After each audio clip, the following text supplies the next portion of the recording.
Hello, and you're welcome to Global Business Insight, where you get more depth on latest headlines and data relevant to doing business.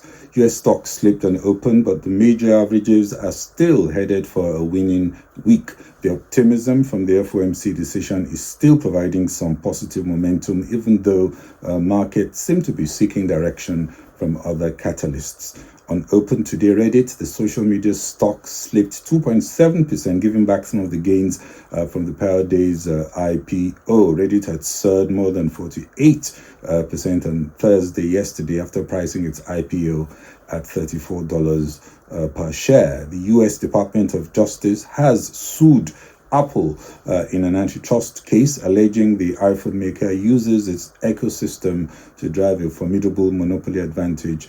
Apple yesterday closed down 4%, opened slightly positive, though a bit wobbly, as big tech comes under regulatory onslaught from all corners of the world, a trend that will intensify over AI, for which regulators are said to be sharpening the saw. Today is also a good day to preview the outcome of next week's Nigerian Central Bank MPC meeting and lessons from the decisions taken by other apex banks this week.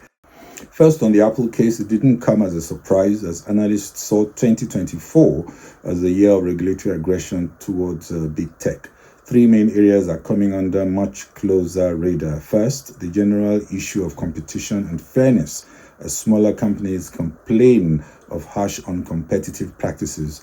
Second, the area of privacy and customer experience. And third, perhaps the mother of all regulations coming after the artificial intelligence space. The Department of Justice action still came at a tough time for Apple, already struggling behind other big tech players on concerns about depressed demand from China, slowdown in electric vehicles, and the view that Apple is slow to embracing artificial intelligence opportunities.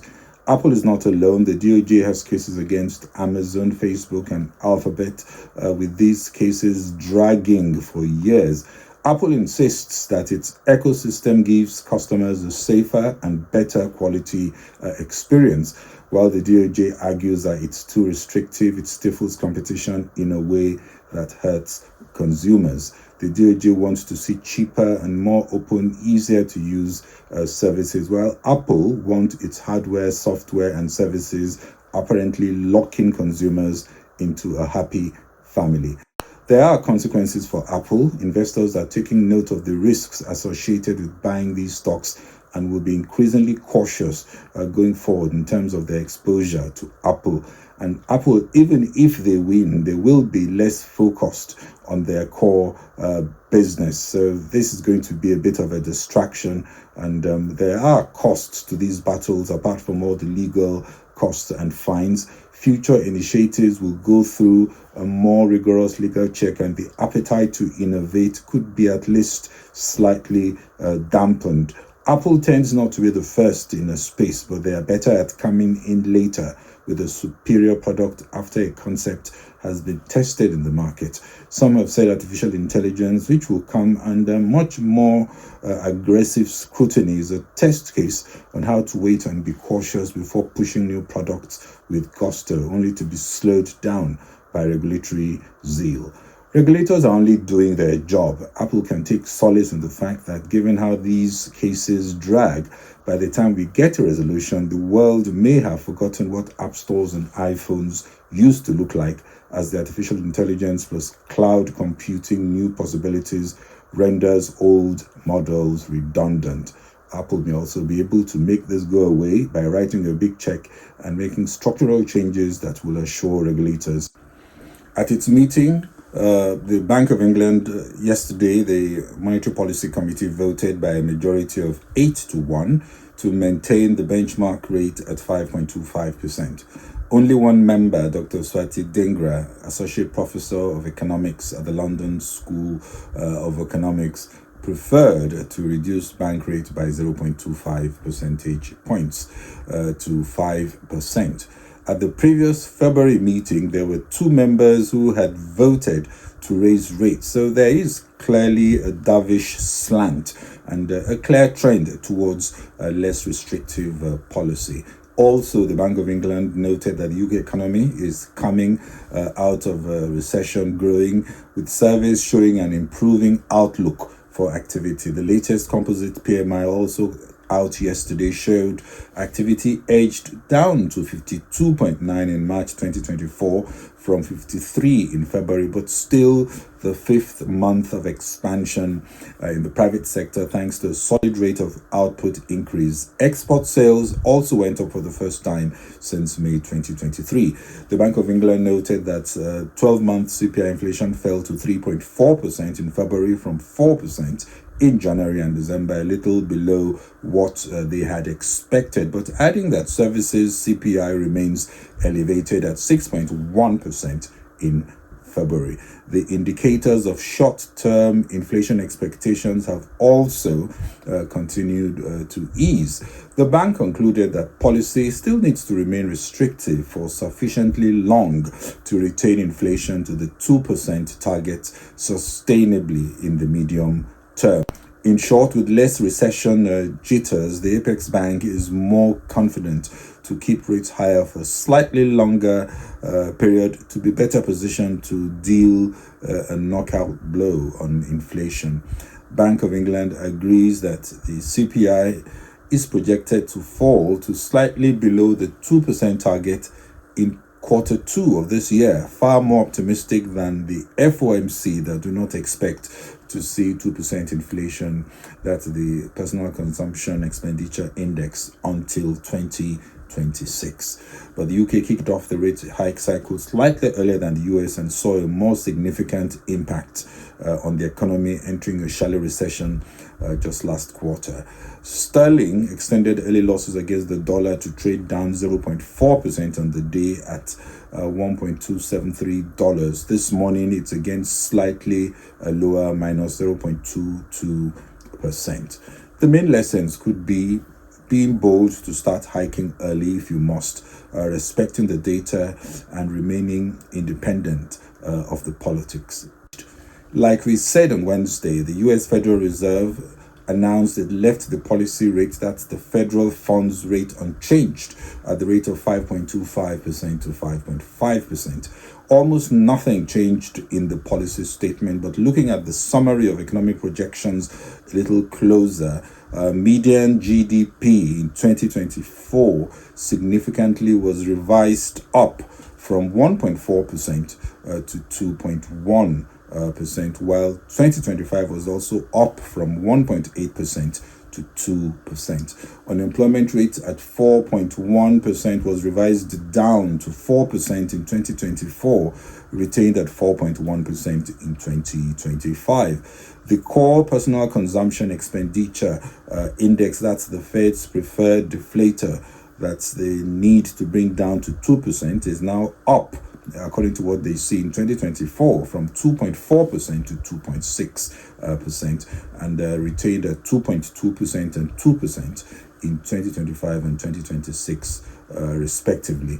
First, note that the summary of economic projections and the dot plot are not plans or projections. They are the views from the statistical survey of FOMC members, and can and usually will change. The question many had asked is why, with higher PCE, that's inflation, are FOMC members maintaining 3 rate cuts? If you look at the dot plot last December, the dot plots you can see showed 2 members said no change, 1 member said 1 cut, 5 members 2 cuts, 6 members 3 cuts, 4 members 4 cuts, and 1 member 6 cuts. So out of 19, 11 saw 3 or more cuts. In this week's dot plot, the diagram is exactly the same, no change at all. That is, 11 saw 3 or more cuts, with the modal data point still being 3 rate cuts. But what is also evident is that if just one member moves up from the 3 rate cut group, it shifts to 2 rate cuts as the mode. That is, if we now begin to see a more hawkish slant. So the 3 rate cut scenario, even as at yesterday, remains still very fragile. The conclusion from the dot plots should be that 2 or 3 rate cuts can be expected. You just can't rule 2 rate cuts out based on the diagram. Lessons from FOMC perhaps would be use of projections on future rate movements as well as on key parameters are helpful for markets to understand the monetary environment and the thinking of FOMC members. Another lesson is a bias to see growth, especially when inflation has shown signs of dropping. Again, we could say this is a dovish Fed with only 3 members seeing less than 1 rate cut. On Monday, Nigeria Monetary Policy Committee meets, but first, some background.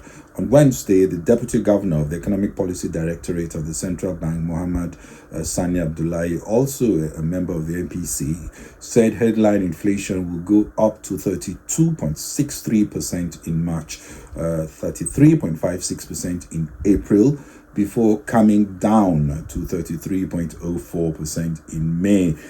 This was at the City Macro Conference in London. Sani Abdullahi was one of the hawks on the MPC. He voted for 400 basis points hike with 6 other members at the last meeting. 3 MPC members voted for 300 basis points and just 1 voted 100 basis points. The central bank governor wanted 425 basis points, while another voted for a 450 basis point hike.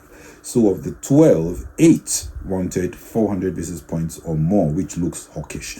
The Central Bank of Nigeria also announced that all valid foreign exchange backlogs owed various sectors of the economy had now been settled.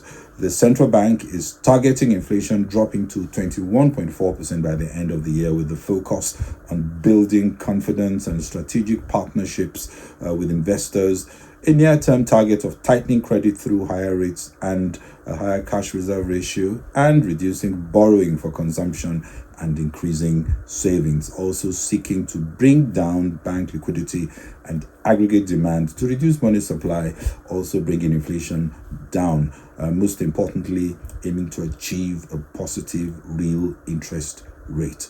The central bank have also unified exchange rate windows, liberalized the FX markets, and reformed the bureau de change segment. Banks were also instructed to limit the net open position of their foreign currency assets and liabilities to 20% of shareholders' funds. The bank also lifting the daily cap on remunerable standing deposit facility, with ongoing plans to recapitalize banks to support the $1 trillion GDP economy.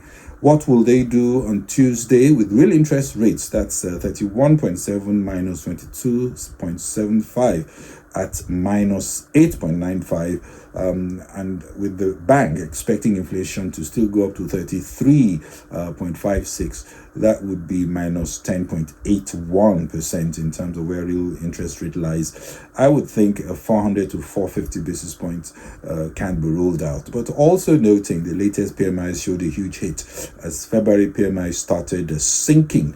Poor electricity supply will hurt March PMIs even more. So my best guess is maybe another 400 basis points, or maybe slightly lower than that, as they watch for the impact on inflation and what happens with the economy.